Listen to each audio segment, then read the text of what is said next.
Herzlich willkommen auch von meiner Seite. Ich darf heute weitermachen in der Serie über die Highlights unseres Glaubens. Ja, viele von euch haben so ein gelbes Band nach Hause genommen oder vielleicht ein Kerzchen oder ein Sticker, wo wir auf den Grundlagen unseres Glaubens unterwegs sind. Ja, wir wollen ja erforschen, was macht uns als Christen aus, was hat damals die ersten Christen von der ganzen Welt ausgemacht und was hat das für einen Impact, für einen Zusammenhang mit mir heute, hier und jetzt 2025. Und das ist eigentlich eine spannende Entdeckungsreise, weil wir wirklich davon überzeugt sind, dass dieselbe Kraft von damals auch heute noch wirkt. Und so haben wir heute das Thema, wie spricht der Heilige Geist? Ich habe vor 3-4 Tagen meinen Eltern gesagt, ja, ich habe da Predigt. Ah ja, was hast du da für ein Thema? Und ja, wie spricht der Heilige Geist? Und sie schauen mich so an. Ja, hättest du nicht ein einfacheres Thema nehmen können? Ja, für mich persönlich auch eine Herausforderung und ich muss ehrlich sagen, ich bin mindestens so fest Schüler heute wie Lehrer. Also ich bin da am Üben, am Trainieren und selber auch mein Gefühl, mein Hören am Trainieren, damit ich wirklich so mit Jesus, mit dem Heiligen Geist unterwegs sein kann, wie er uns das eigentlich verspricht. Und mein persönliches Level dabei ist eigentlich, als Jesus sagt, es ist gut, dass ich gehe, denn dann kommt der Heilige Geist. Und ich habe das bei Pfingsten, glaube ich, schon mal gesagt, das ist so mein Level. Also ich möchte so nah mit dem Heiligen Geist unterwegs sein, als wäre Jesus physisch neben mir. Und da bin ich persönlich auch noch weit davon entfernt. Und ich habe heute ein kleines Geschenk mitgebracht als Symbol, respektive ich habe es zu Hause vergessen, da hat es meine Frau mitgebracht und wir stellen das da jetzt so auf. Und für mich ist das Geschenk so ein Symbol für den Heiligen Geist. Wir kommen später nochmals etwas darauf, aber das ist eigentlich so das Geschenk Gottes an uns Christen, damit wir da nicht völlig alleine auf der Erde umhertümpeln. Aber warum brauchen wir jetzt dieses Geschenk? Wir können ja einfach Christ sein, wir können da Jesus im Zentrum haben, seine Gnade, alles, was Jesus für uns getan hat, dass er für uns eintritt beim Vater. Aber warum brauchen wir jetzt das? Und hierfür machen wir eine kleine Exkursion, und zwar in den 2. Petrusbrief. Schauen da, damit ihr da auch etwas mitlesen könnt. So, da haben wir den Text. Ich lese aus dem 2. Petrus, Kapitel 3, Vers 1. Da sagt Petrus, ich will euch dadurch wachhalten und in eurer unverdorbenen Gesinnung bestärken. Erinnert euch an das, was die heiligen Propheten vorausgesagt haben und ebenso an die verbindliche Weisung unseres Herrn und Retters, die euch die Apostel übergeben haben. Ihr müsst euch im Klaren sein. In der letzten Zeit werden Menschen auftreten, die nur ihre eigenen selbstsüchtigen Wünschen folgen. Sie werden sich über euch lustig machen und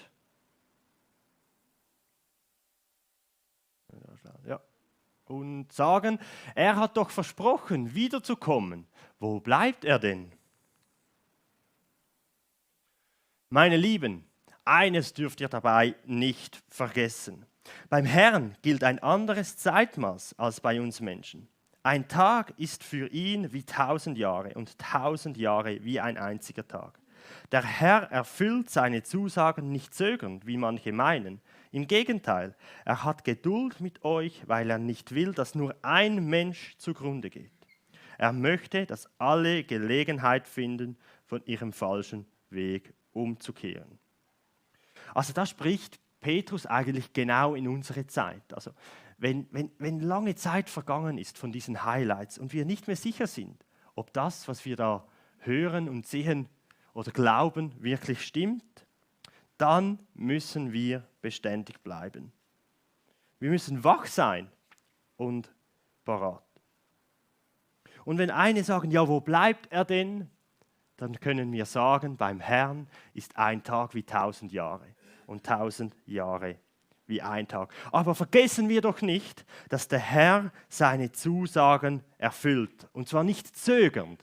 Er ist da nicht irgendwie im Himmel und denkt, oh, jetzt sind die schon 2000 Jahre da unterwegs und ja, der Donald Trump macht da irgendwie Sachen, die passen nicht allen und ja, auch andere Machthaber dieser Welt machen Sachen und der Herr hat alles im Griff und er ist nicht zögerlich. Und das müssen wir wissen. Aber warum? Warum sind wir noch hier und Jesus ist noch nicht wiedergekommen? Und das ist für mich ein Grundcharakterzug Gottes.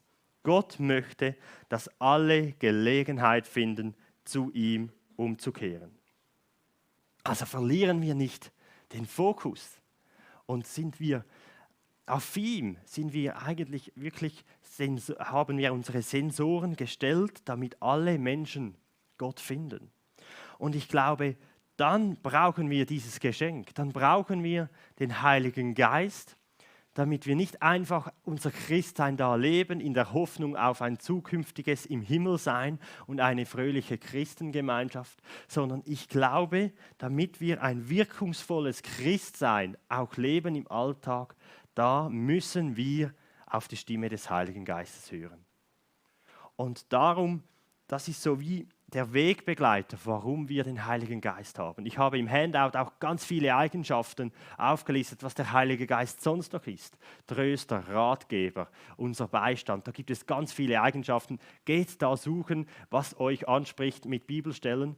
Aber heute geht es ums tägliche Sprechen vom Heiligen Geist, der uns leiten möchte im Alltag. Und nun, ja, wie ist das dann damals vonstatten gegangen? Wir haben gesagt, Pfingsten, da ist der Heilige Geist auf diese Erde gekommen. Und da können wir nun lesen, wie hat das praktisch ausgesehen. Und für das habe ich Huck gebeten, mit uns diesen Bibeltext zu lesen aus Apostelgeschichte 2, Verse 1 bis 18.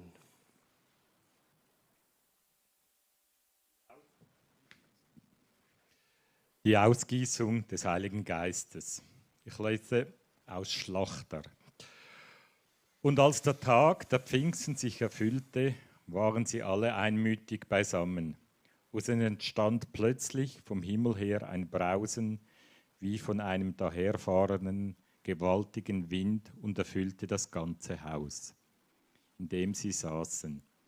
Und es erschienen ihnen Zungen wie von Feuer, die sich zerteilten und sich auf jeden von ihnen setzten. Und sie wurden alle vom Heiligen Geist erfüllt und fingen an, in anderen Sprachen zu reden, wie der Geist es ihnen auszusprechen gab. Es wohnten aber in Jerusalem Juden, gottesfürchtige Männer aus allen Heidenvölkern unter dem Himmel. Als nun dieses Getöse entstand, kam die Menge zusammen und wurde bestürzt, denn jeder hörte sich in seiner eigenen Sprache reden. Sie entsetzten sich aber alle, verwunderten sich und sprachen zueinander: Siehe, sind diese da, die da reden, nicht Galiläer? Wieso hören wir sie dann in unserer Sprache, eigenen Sprache, in der wir geboren wurden? Wir hören sie in unserer Sprache in großen Taten Gottes verkünden. Und sie entsetzten sich alle und gerieten in Verlegenheit und sprachen einer zum anderen: Was soll das wohl sein? Andere aber spotteten und sprachen: Sie sind voll süßen Weins. Da trat Petrus zusammen mit den 11 auf, erhob seine Stimme und sprach zu ihnen: Ihr Männer von Judäa und ihr alle, die ihr in Jerusalem wohnt, das sollt ihr wissen und nun hört auf meine Worte. Denn diese sind nicht berauscht, wie ihr meint, da es ist ja erst die 3. Stunde des Tages, das ist etwa 9 Uhr am Morgen, sondern dies ist es, was durch den Propheten Joel gesagt worden ist. Und es wird geschehen in den letzten Tagen, spricht Gott, da wurde ich ausgießen vom Geist auf alles Fleisch, und eure Söhne und eure Töchter werden Weissagen, und eure jungen Männer werden Gesichter sehen und eure Älteren werden Träume haben. Ja, auch über meine Knechte und meine Mägde werde ich in jenen Tagen von meinem Geist ausgießen. Sie werden Weissagen. Yes, eine crazy Geschichte. Verrückt, wie das damals zu und her ging. Ja, das war wirklich eindrücklich. Und wir wollen nun anhand dieser Geschichte 4 oder 5 Grundzüge ausmachen, wie spricht der Heilige Geist. Was sind so Charakterzüge, Eigenschaften, wie wir das herausfinden können, wie der Heilige Geist spricht. Bin es das ich oder ist es die Welt oder ist es der Heilige Geist, der da spricht? Und da denke ich, da können wir wirklich gut Grundzüge, Grundsätze herausfinden, auch wenn es oftmals oder fast immer nicht so verrückt, nicht so pompös ist, wie da, wo noch Feuer vom Himmel fiel und alle haben auf irgendwelchen Sprachen gesprochen. Ich persönlich habe eine gewisse Französischschwäche. Ich wünschte mir das oder hatte mir das oft gewünscht in der Schule vor der Französischprüfung. Noch eine besondere Ausgießung des Heiligen Geistes habe ich bis jetzt so in dieser Art noch nicht erlebt, aber ich habe es schon viel erlebt auf eine ganz einfachere und banalere Art und Weise, aber nicht weniger wichtig. Das erste, ein Grundsatz bei Gott, wenn die Zeit reif ist.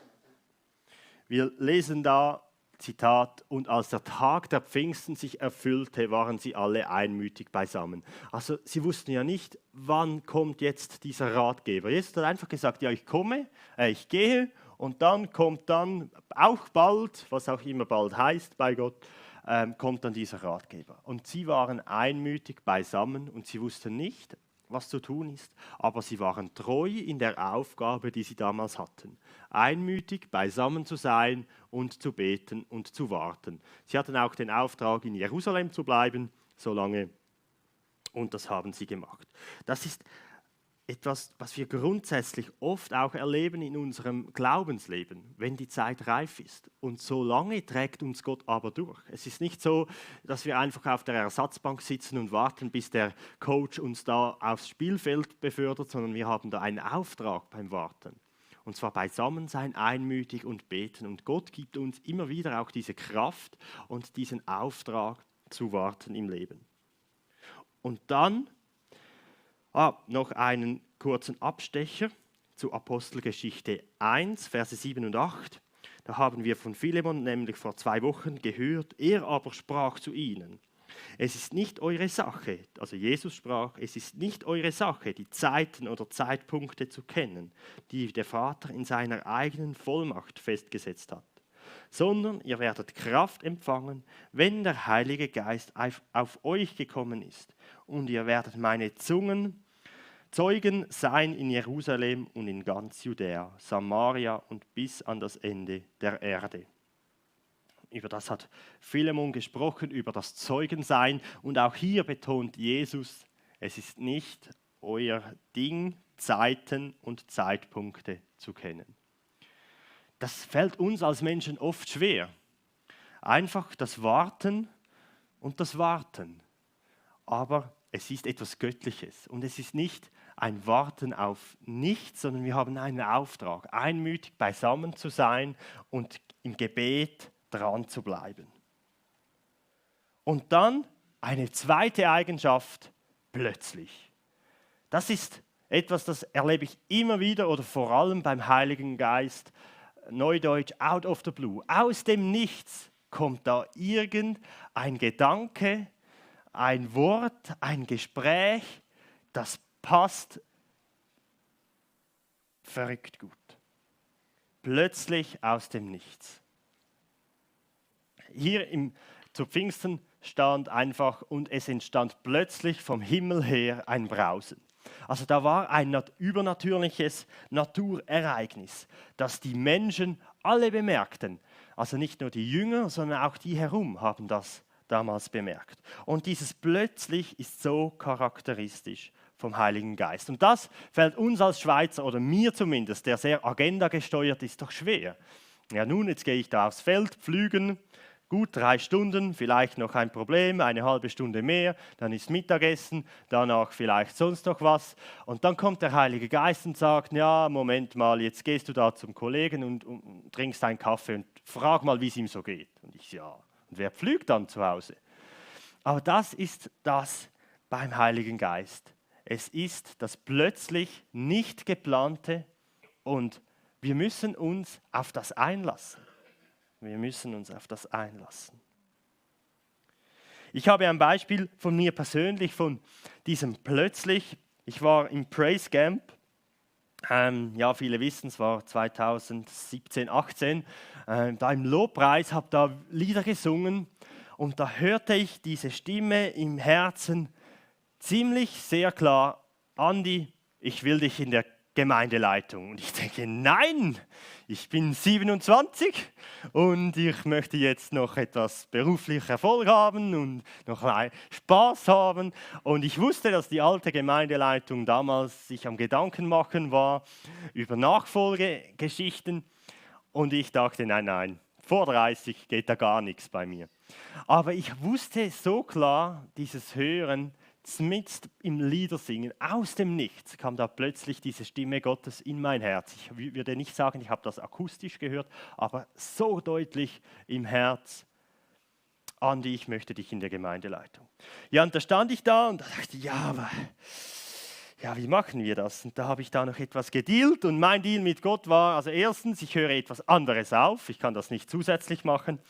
Und zweitens, Sie müssen mich dann schon selber anfragen. Also ich gehe jetzt da nicht und sage, hey Jungs, da, Gott hat da gesprochen, ich sollte da und so. Und ja, das war für Gott beides super okay. Und so ging ich dann weiter ins Praise Camp, nachher zurück im Beruf und da war über ein halbes Jahr gar nichts. Ich habe auch nicht mehr wirklich daran gedacht. Und danach kam irgendwie so Anfang Oktober, kam da Liani zu mir und sagte, du Andi, wollen wir mal einen Kaffee trinken gehen? Und ich, okay, vielleicht. Ja, und er hat mich dann angefragt und für mich war dann schon alles eigentlich klar. Also ich hatte da das Ja eigentlich schon, ohne das dann noch lang zu prüfen. Ich habe das dann noch geprüft, aber Gott hat zu mir einfach aus dem Nichts da gesprochen. Und das habe ich schon mehrmals so erlebt, einfach aus dem Nichts die Stimme Gottes und das ist dann einfach klar. Und ich persönlich, ich handle es dann schon noch oft so, dass ich das auch prüfe. Also in diesem Fall nicht, aber einmal hatte ich das auf dem Herzen, auch während dem Lobpreis: Andi, du sollst deine Stelle künden. Und ich habe das dann auch noch 3-4 Wochen mit der Bibel im Gebet geprüft. Denn der Heilige Geist widerspricht nie dem Wort Gottes. Also manchmal haben wir vielleicht auch komische Gedanken, wo wir wirklich nicht sicher sind, ist es Gottes Reden. Und dann haben wir aber dieses dicke Buch, das uns ebenfalls einen Hinweis gibt, was der Geist Gottes reden möchte. Und wenn wir da nun einen Konflikt finden mit Gottes Wort und das, was der Heilige Geist spricht, dann müssen wir mit der Prüfung wieder ganz, ganz neu anfangen. Was mich persönlich am meisten herausfordert, ist, dass Ablehnung dazugehört. Wenn wir wirkungsvoll mit dem Heiligen Geist in unserem Leben unterwegs sein möchten, in der Schule, im Beruf, in der Nachbarschaft, dann gehört Ablehnung dazu. Und ich persönlich, mich fordert das heraus. Ich glaube, das ist etwas, das habe ich schon von Kindheit in der Schule. Ich wollte dabei sein und dazugehören. Aber wenn Ablehnung dazugehört, dann wird es schwierig. Da steht aber in der Bibel schon bei Pfingsten: andere aber spotteten und sprachen, sie sind einfach besoffen. Die haben frischen Wein gekriegt, die hatten da ein schönes Fest. Das ist schon noch hart. Dann ist eigentlich ein großes Naturereignis, dieses Brausen vom Himmel. Alle hören und sehen es und trotzdem glauben einige oder viele noch nicht daran. Und auch das erleben wir doch immer wieder, wenn wir den Mut zusammennehmen und vielleicht sagen, hey, darf ich für dich beten oder Zeugnis geben, ja, ich gehe da in die Kirche, dass wir dann vielleicht nicht direkt, aber hinter dem Rücken auch verleumdet, verspottet werden. Aber das gehört dazu. Das ist Teil von dieser Welt, vom Christsein in dieser Welt und das soll und darf uns nicht entmutigen, auf den Heiligen Geist zu hören und mit ihm durchs Leben zu gehen und einfach das zu tun, was er uns auftragt. Ich kenne da eine crazy Geschichte. Da ist jemand, der hatte es auf dem Herzen, den Handstand zu machen im Gefrierfach im Coop nebenan. Und da ging dieser Typ hin, der ist viel krasser als ich, der ging hin und dachte, okay, dann mache ich das. Dann steht der in den Coop hinein und macht vor dem Gefrierfach den Handstand. Und dann macht er das, steht auf und als er aufsteht, steht neben ihm eine Person, die sagt, und die da in Tränen aufgelöst steht. Und dann sagt diese Person, die in Tränen aufgelöst ist, sagt, gestern Abend wollte ich mir das Leben nehmen, aber ich habe Gott noch eine Chance gegeben.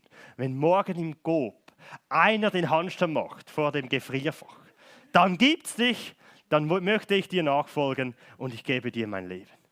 Also wie verrückt ist diese Geschichte? Nie und nimmer käme ich als kleiner Bauer von Embrach auf die Idee, vor dem Gefrierfach im Coop einen Handstand zu machen, geschweige denn von meinen sportlichen Fähigkeiten. Aber genau so krass ist der Heilige Geist. Und so wurde ein Menschenleben gerettet, irdisch, aber auch himmlisch. Und mich fordert das heraus. Aber was mir Trost gibt, für mich hat Gott einfachere Aufgaben. Jeder gibt Gott so, wie seine Gaben entsprechen. Also ihr könnt jetzt nicht beruhigt nach Hause gehen. Für die meisten von euch ist morgen wahrscheinlich nicht dann den Handstand zu machen. Aber wer weiß, wir haben doch ein paar gute Turner hier. Aber das ist so verrückt, diese göttliche Perspektive in unserem Alltag. Und wenn wir dann hören von Menschen, die sagen, das Christsein ist doch langweilig, Gott verbietet uns, weiß wie was nicht alles, dann müssen wir einfach sagen, okay, ihr seid da irgendwie auf den falsche Fährte gegangen mit dem Christsein. Denn wenn wir so Christsein leben und mit dem Heiligen Geist im Austausch sind, dann ist unser Leben unter Umständen oder eben sicherlich viel spannender und abenteuerlicher, weil Gott für uns etwas parat hat. Aber stellt euch vor, der macht den Handstand und die Verkäuferin steht neben ihm und sagt, hey, hallo, ist keine Turnhalle hier. Dann ernten wir Spott. Und das kommt immer mal wieder auch vor. Das gehört eben auch dazu, manchmal. Das soll uns aber nicht abhalten. Und da kommen wir gleich schon zum nächsten Punkt, der Heilige Geist gemeinsam mit mir. Ja, der Heilige Geist macht nicht etwas von sich aus. Der Heilige Geist ist nicht jemand, der irgendwie gegen unseren Willen uns irgendwie einen Handstand im Coop aufzwingt, sondern der Heilige Geist ist jemand, der sagt, hey, du hättest diesen und diesen Auftrag und jetzt gehe hin und tu. Und das sehen wir da besonders, das ist mir wieder richtig gut aufgefallen in diesem Text. Da kommt dieses große Naturereignis. Die Leute sprechen in Sprachen einfach von sich aus der Natur heraus. Und dann lesen wir, da tat Petrus zusammen mit den 11 Jüngern auf, erhob seine Stimme und sprach. Also Petrus hätte ja auch einfach da sein sollen können, sagen, ja, ist noch schön da, etwas sprechen und zusammen sein und jetzt haben wir dieses Brausen hier und diese Leute, die finden das spannend, es ist eine Mystik hier, vielleicht etwas eine geistliche Stimmung, das spürt man. Aber nein, Petrus hatte da einen Auftrag, sein Ja dazu zu geben und aufzustehen. Mit seinen Jüngern ist er aufgestanden. Der Heilige Geist braucht unser Ja. Was denkt ihr? War Petrus nervös, als er diese Predigt haltete? Es war wohl seine erste große Rede, denn Jesus ist erst frisch aufgefahren. Und einfach so vom Umfang her, wir sind an der Hoffnungswoche am Planen. Da geht es manchmal auch um Leute. Kathi hat da philosophiert, wie viele Leute da zum Glauben kommen können, wenn nur 10% vom Embrachertal zum Glauben kommen. Ihr könnt selbst rechnen. Und da sind wir dann schon sehr nahe am Pfingstfest. Denn da steht, 3000 Leute sind zum Glauben gekommen. Bei Petrus erster Predigt, notabene. Und wenn wir nun wissen, dass da auch Spötter dabei waren, wissen wir, da haben noch mehr dazugehört. Ich bin sicher, Petrus hatte mehr als weiche Knie bei dieser Predigt. Aber er wusste, das ist jetzt dran.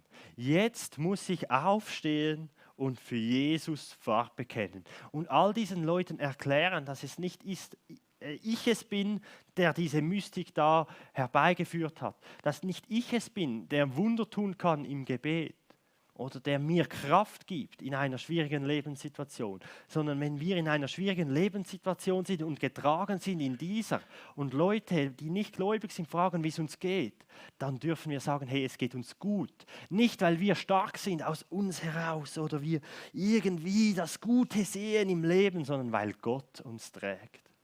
Und dafür müssen wir ready sein. Dafür müssen wir Mut haben. Und ich habe auch ein Negativbeispiel dabei. Vor einem halben Jahr habe ich einen Poltertag von einem Freund, nicht gläubig, von der Landwirtschaftsszene. Und ja, Poltertage, da wird viel getrunken und so. Und ich bin da so halbherzig da mitgegangen.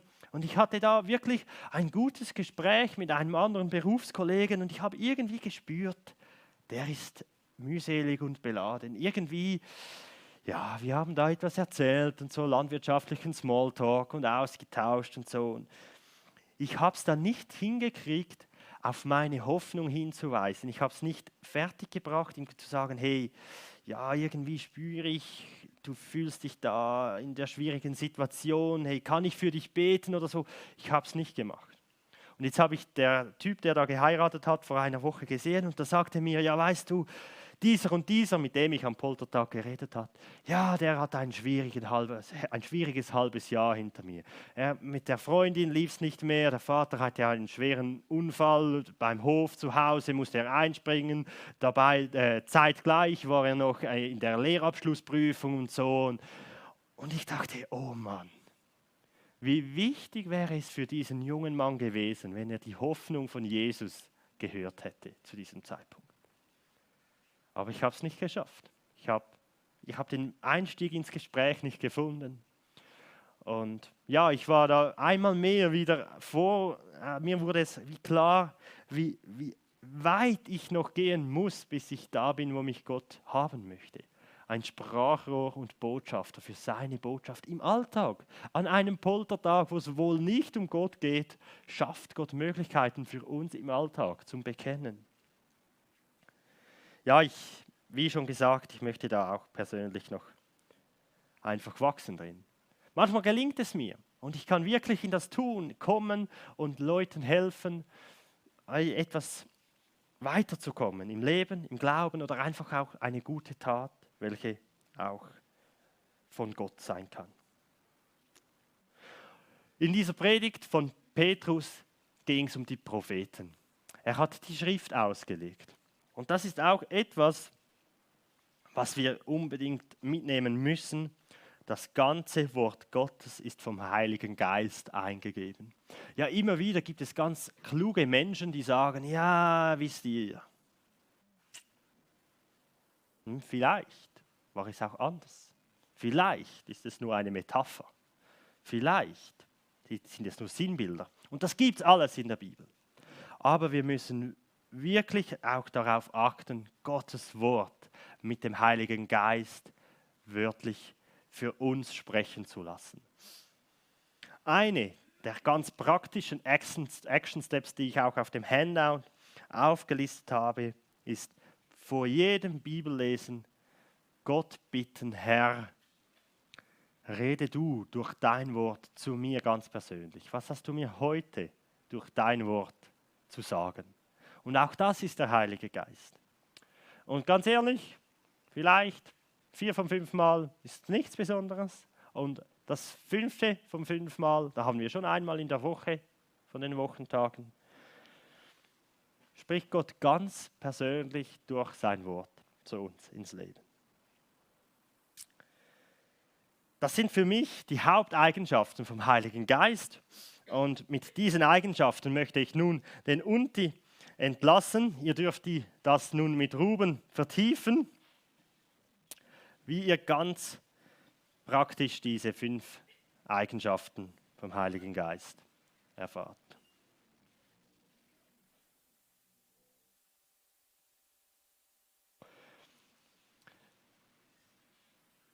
Ja, der Heilige Geist, ich habe es schon erwähnt, eingangs, wir können auch leben ohne den Heiligen Geist oder mit einer Randnotiz vom Heiligen Geist in unser Leben. Aber ich bin wirklich davon überzeugt, dass der Heilige Geist das große Geschenk Gottes ist für uns Menschen. Es ist eine Toolbox, die wir jeden Morgen neu aufmachen können und uns ausrüsten lassen dürfen und einfach hineinschauen können, was Gott für uns parat lässt. Aber es ist oftmals nicht genau so, wie wir wollen. Es ist oftmals auf eine etwas andere Art und Weise, wie wir uns das vorstellen. Aber es ist eigentlich ein Geschenk Gottes für uns auf dieser Erde, damit wir hier nicht alleine vor uns her dümpeln und einfach unser Leben leben, so wie viele andere Menschen, die Gott nicht kennen. Und ich glaube, wir müssen beginnen und neu lernen, diese Toolbox aufzumachen und einfach für uns jeden Morgen ganz bewusst in die Hand nehmen. Damit dieses Geschenk nicht nur als Dekoration in unserer Wohnung, in unserem Herzen ist, sondern damit wir dieses Geschenk auch wirklich brauchen können, müssen wir das aktiv auspacken und beginnen zu brauchen, wie beim Geschenk zu Weihnachten. Das lasst ihr auch nicht unter dem Weihnachtsbaum stehen. Ja, ganz praktisch. Ich habe die 4 praktischen Schritte auf dem Handout hinten und es sind für mich einfache Schritte. Für mich, ich bin auch sehr ein Kopfmensch, ein Ratiomensch. Es gibt viel verrücktere Heilige Geist-Ausleber wie mich persönlich. Ich bin gespannt auch, was Sascha Ernst bringen wird in 2 Wochen. Er ist für mich ein Vorbild schon seit langer Zeit in Sachen Heiliger Geist praktisch anwenden. Auch da dürft ihr dann gut zuhören. Aber hier ganz praktisch im Gebet hinhören und nicht nur einfach beten, was unsere Sorgen sind. Einfach beten für Gottes Segen in unserem Tag. Gott bewahre unsere Kinder. Oder das ist vielleicht noch schon einigermaßen konkret, aber mich hat Gott auch schon herausgefordert im Gebet. Herr, ja, segne diesen Tag. Und dann fragt Gott zu mir, ja, was soll ich denn segnen? Ja, was soll ich denn machen für dich? Und ich so, oh. Und dann, ja, das ist wirklich dann eine Herausforderung, mit Gott in diesen Dialog zu kommen. Und ich denke, dass wir viel mehr ins Gespräch mit Gott kommen dürfen und nicht nur da wie bei einem Gesprächsautomaten das Gebetsband abspielen lassen und diese Sachen bei Gott abladen. Das ist zum Teil auch richtig und wichtig, aber der Heilige Geist möchte auch zu uns sprechen. Was oft auch hilft, ist einen Dialog aufzuschreiben. Also wirklich ein Buch hervorzunehmen und sagen, heute Gott oder ich zuerst, hallo Gott, schön, darf ich zu dir kommen. Danke, darf ich zu dir kommen für diese Gnade, dass ich vor Gott kommen kann. Und dann kannst du Gott fragen, Gott, was möchtest du mir heute sagen für diesen Tag? Und dann schreibst du auf, Gott, Doppelpunkt. Und dann schreibst du einfach auf, was dir in den Sinn kommt. Schreib dir diese Gedanken auf, völlig wertlos, schreib sie dir mal auf. Und dann ist vielleicht noch 1, 2 Sätze fertig und dann betest du. Aber Gott, du siehst jetzt mein Job, der Chef, ja, wir haben so viel Arbeit oder ich finde keine Lösung. Herr, hast du da einen Gedanken für mich? Und dann schreibst du wieder auf, Gott. Und so kann es wirklich einen schönen Dialog geben, den man, wenn man drin ist, vielleicht gar nicht sieht. Aber dann kann man das nachher durchlesen und sieht, wie Gott spricht im Dialog mit mir. Da hilft Aufschreiben auch sehr gut. Wenn ich nicht irre, habe ich nicht. Diese Punkte müsst ihr euch einfach merken. Über Gott durch die Bibel sprechen lassen, über das habe ich schon gesagt. Das habe ich seit 5 Jahren ganz neu entdeckt. Einfach die Bibel lesen, nur die Bibel, und Gott spricht durch die Bibel und gibt uns das wertvolle, tragende Fundament. Und dann der letzte ganz praktische Tipp. Als Zeuge ergreife ich das Wort mit Menschen. Wie ich schon ausgeführt habe, dass wir wirklich in unseren Situationen über den Heiligen Geist sprechen und Zeugnis geben, ganz einfach. Wir müssen auch nicht Streitgespräche führen. Wir müssen Zeugen sein von den großen Taten, die Gott in unser Leben ruft. Ja, so möchte ich diesen Teil schließen vom Sprechen des Heiligen Geistes. Wie gesagt, der Heilige Geist ist noch viel, viel mehr als einfach nur sein Reden zu uns. Das könnt ihr gerne auch hinten dann noch vertiefen, selbstständig im Bibelstudium. Ich möchte nun aber in eine Zeit gehen des Antwortens. Wir haben heute auch das Abendmahl parat für uns alle. Das Abendmahl als Zeichen des Bundes, der Intimität und der Kindschaft Gottes. Was mich immer wieder auch neu herausfordert, wir sind nicht Knechte des Himmels, sondern wir sind Kinder, Söhne und Töchter von Gott. Und dank Jesus und dem Bund, den er mit uns geschlossen hat, den das Abendmahl symbolisiert, haben wir diesen Zugang zum Himmel und zum Heiligen Geist. Und ich habe es auf dem Herzen, noch ein Gebet zusammenzusprechen und einfach auch Buße zu tun. Buße zu tun und zu bekennen, wo wir ganz persönlich den Heiligen Geist in die Ecke gedrückt haben, vielleicht einfach vergessen haben, nicht zum Aufblühen gebracht haben. Und ich möchte dieses Gebet nun mit uns sprechen. Und ich möchte euch einladen, nun hinzuhören, was euch der Heilige Geist sagt, wo ihr die nächsten Schritte gehen kann. Ich bin sicher, so viele Leute, wie wir hier sind, so viele Next Steps gibt es auch, was unser nächster Schritt ist. Aber zuerst müssen wir auch bekennen, dass wir den Heiligen Geist zu oft in einem schönen Paket zur Seite geschoben haben und nicht aufgemacht haben und in die Hände genommen haben und davon Gebrauch gemacht haben. Matthias, du kannst langsam nach vorne kommen und ich möchte mit uns folgendes Gebet beten. Ihr dürft das gerne mitlesen und mithören und wir lassen das auch noch ein wenig stehen da und auf euch wirken lassen. Wir können auch unser Geschenk da neu platzieren. So, manchmal müssen wir auch das Geschenk etwas umplatzieren im Leben. Okay. Yes, so kommen wir vor dich, guter Vater im Himmel. Du bist unser großer Gott, unser Versorger an Leib, Seele und Geist. Und wir kommen mit dem Fokus vom Heiligen Geist vor dich. Als ganze Gemeinde kommen wir vor deinen Thron. Und ich bitte dich, dass du neu deinen Heiligen Geist ausgießt über mich und mein Leben. Lehre mich mehr auf das Reden und Wirken deines Geistes zu hören. Lehre mich, den Aufforderungen deines Geistes mutig zu folgen.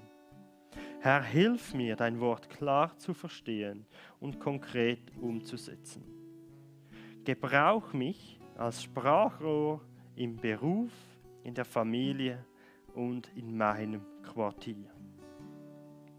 Ja, danke, dass du mir mein Versagen vergibst und du Geduld mit mir hast.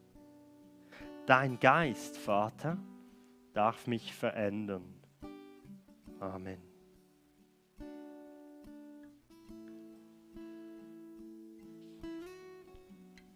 Ja, ich möchte euch einladen, dieses Gebet noch etwas wirken zu lassen.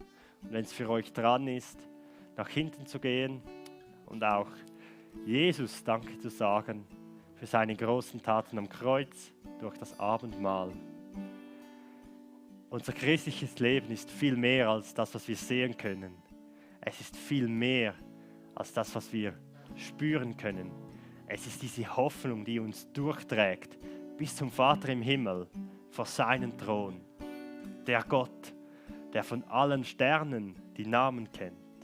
Zu diesem dürfen wir gehen. Dank dem Heiligen Geist und mit dem Heiligen Geist. Danach gehen wir gleich über zum Lobpreis. Wir singen dann 3 Lieder.